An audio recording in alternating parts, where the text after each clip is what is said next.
Hi there, Virgos. I feel like you might have felt this energy where things were changing and it just feels like you're swept up in the whirlwind of it and things were very outside of your control. And you know, as an earth sign, I feel like you respond to changes. You feel it, but your ability to act upon it and to kind of like roll with the punches, it's very slow. It's difficult for you to shift gears. And if you shift gears, you have to know that it's for your greater good. Otherwise, you're very resistant.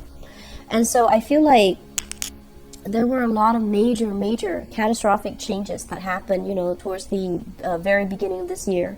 And this year overall, you're kind of like on the tail end of some residual changes. And I feel like, you know, it denotes to me family and career as well. So these are the apex, or like the axes on which these changes are happening for you. Okay, so first off, what I'm seeing happening for you in the next 2 weeks, I have somebody here coming back from the past. This is like a person coming in with an apology.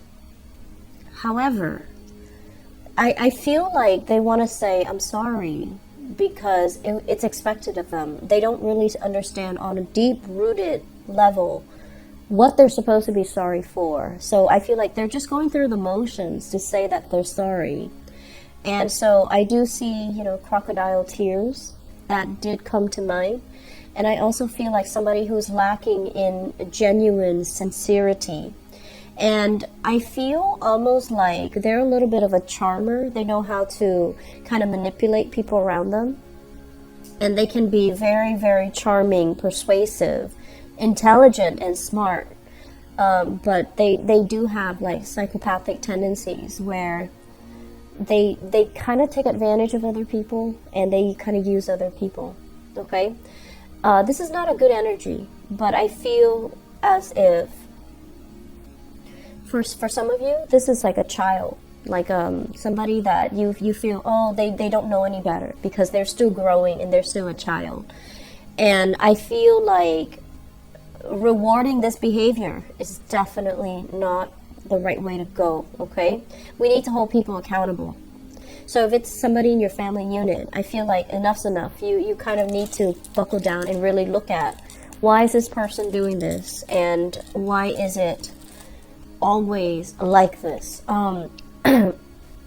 Excuse me. I'm feeling for some of you, this is a water sign. So a Pisces, a Cancer, or a Scorpio. And then I'm also feeling a Libra energy as well, okay? I feel like we need to exercise detachment and we need to exercise tough love in this situation, okay? No matter how much we care about this person, we need to hold them accountable. And then I'm also feeling as well, in your household unit, I'm getting a very strong, big pregnancy vibe, okay? Family expansion, thinking about moving in with another person, thinking about as well getting involved or taking the relationship to the next level with another person, buying property, moving in, getting married, family planning, getting pregnant. So like these big things concerning relationship and family, I feel like they're coming in. For those of you who have had very, you know, topsy-turvy relationships with parents, I feel like things are going to even out, okay? Like there is a coming together. There's a sense of communion. There's a sense of like everybody gathering together, laying down the sword, no longer fighting, and just aiming to have a good time in the limited amount of time that you are spending with them. I see many of you are consciously limiting your time, taking care of yourself, limiting your time that you're spending with toxic people. So you're not completely, you know, cutting them out, but you're drawing very clear boundaries. You're demarcating or setting aside specific time windows where they can enter your space, and then, you know, very quickly you can withdraw so that they know where they stand with you. So I feel like that's really good. I'm also sensing as well, they're saying here, meddling parents.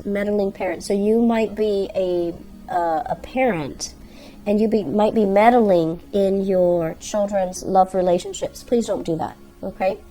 we are all entitled to our opinions, but you know, children, unless they're dating like a murderer or somebody who's just, you know, full of vices, it's really important for them to for us to be respectful of their decisions. And it's important for us, as much as we love, to allow the other person to go through their life lessons the way that they know how. Okay, we don't have to be supportive of everything, but refrain from, I guess, like giving advice when it's not solicited. Okay, you can be very judgmental when it comes to the people that you love and the people that they're dating, and you might have a tendency to think that, like, oh, you know, my kids are like perfect and no one is going to be perfect enough for them. So refrain from thinking that way, and refrain from using your love to kind of like wanting to use your love and I guess like impose upon other people what they should or should not do, because I feel like that's very counterproductive. That's going to isolate you from the people that you love. And then likewise, for those who are dealing with very, very controlling parents, they're meddling in your love relationships. They're like they're kind of overstepping their boundaries. They're constantly around. So I feel like, you know, family members as well butting into your relationship, or there's an element here about somebody. It's like too many people involved in the relationship, and it can feel very awkward. It can feel like you don't have your privacy. It can feel just like you're not comfortable. So I do see that element coming through. I feel for many of you, it's like families and in-laws, family members and in-laws kind of meddling in the relationship. This is what you should do. This is what you should eat while you're pregnant. And it's just like, you know, they care, but they're being invasive, and they're being a little bit too nosy, okay? I do feel as well for many of you who have recently recovered from something, surgery, illnesses, even like, you know, a bout where you just didn't want to interact with other people, where you just wanted to be on your own with your own thoughts. I do see a lot of people kind of cocooning themselves in their room or in their house, trying to get a manuscript done, trying to get some things off the ground so that they can approach a publisher, so that they can catch up on work, and then I want to say so that you can collect the commission checks. So you're like obsessively trying to get things wrapped up, and then there's like a commission check coming into the picture for you. I'm also feeling as well, you know, the what I mentioned with family relationship, it is gonna clear up for you, and I feel like there's harmony and a sense of camaraderie being restored. Okay. Moving forward, what I have here for you in terms of, you know, lessons that you should extract from 2017 to help facilitate the 2018 year. What I'm getting here is, you know, you guys have a lot of good insights, okay? You know exactly why you do things, and you also have a really good read on why people do the things that they do. So I feel like I'm not going to be able to contribute anything. And I just feel like you know what you're supposed to do. You guys are very, very directed, okay? So my only advice for you guys is, when you see an opportunity and it strikes your fancy, go for it. So the lack of initiative, I feel, is the only problem. So don't make decisions from a space where we are thinking about, oh, I'm stable here, it's safe here, so I'm gonna just, you know, establish my little empire here. When you have like so much out there for you to explore, to take over, to conquer. So I feel like that's the only problem that might have really deterred you from getting where you need to go and getting what you want in 2017.